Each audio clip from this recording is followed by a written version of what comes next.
Welcome to my chaos garden. Will I take you on an adventure of how low maintenance you can actually be with a garden? So over here, this is a 3-year project. This is the 3rd year. In total, I've got a bed of strawberries with some asparagus that I grew from seed also in here. Oh, look, a strawberry. Yeah. Because that's the only one that you'll find in here. It was a terrible year for strawberries in my area. It was really cold and really rainy all the way through spring until the end of June, and then all of a sudden it just turned into a super heat wave and basically just killed off any opportunity that you might have had for a good crop. Even we went to pick strawberries and they weren't that great, unfortunately, this year. So I shed a tear for my strawberry patch, which usually gets ravaged by the wild animals in my yard. Yes, it needs to be weeded. I'll do that intermittently when something is looking a little bit too tall or ready to go to seed. Over here, my husband threw the green onions from the fridge into the garden. I don't know, it's his project, and these are all a bunch of volunteer tomatoes that are just growing on their own from fallen fruit from the season before. I did pull out a huge bunch of weeds from here. Unfortunately, when we bought some dirt, it came with a lot of extra seeds, and those seeds were not really favorable to us, such as stinging nettle, and then some other little random things, but I've been working on clearing that out of there, and the tomatoes are doing great.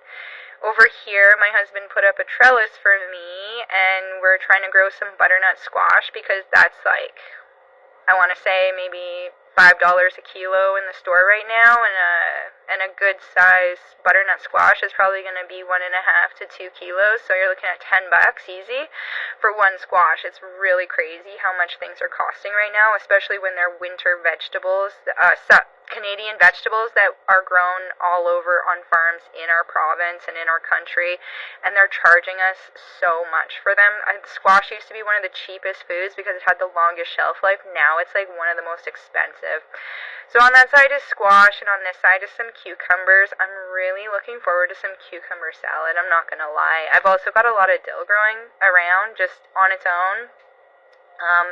So another one of my gardening tips would be to basically grow things that will seed themselves. Dill, tomatoes, even peppers. If you let the fruit just fall and you don't really do anything about it at the end of the season, it's going to come back easily. It won't even be an issue. But over here I've got some pimentos and I've got some hot peppers. And these garden beds are just raised debris piles. Essentially, we raked all of the leaves into rows over top of some branches that we trimmed off of the trees, and then we sprinkled some dirt on top just to make it nice, to keep the leaves from flying around and stuff like that. And then we just started planting into there and watering it, and it's a very arid, loose soil. Never been tilled. We did not dig down. My husband did do a border around it, and then he flicked all of the trimmings from doing the border up into the actual garden bed itself. Over here, some carrot seeds that I threw in the ground. There's also some more dill coming up right beside the bed. And then in here I've got a loofah, which needs a longer curing time on the vine, so I put it in here so that it could stay a little drier. Volunteer tomatoes and volunteer dill everywhere. Yes, I used to have a chicken. I do not have a chicken anymore. But yeah, that's chaos gardening in a nutshell. Hey, it may not be Pinterest worthy, but at least we're going to eat well. If you want to hear more, stick around.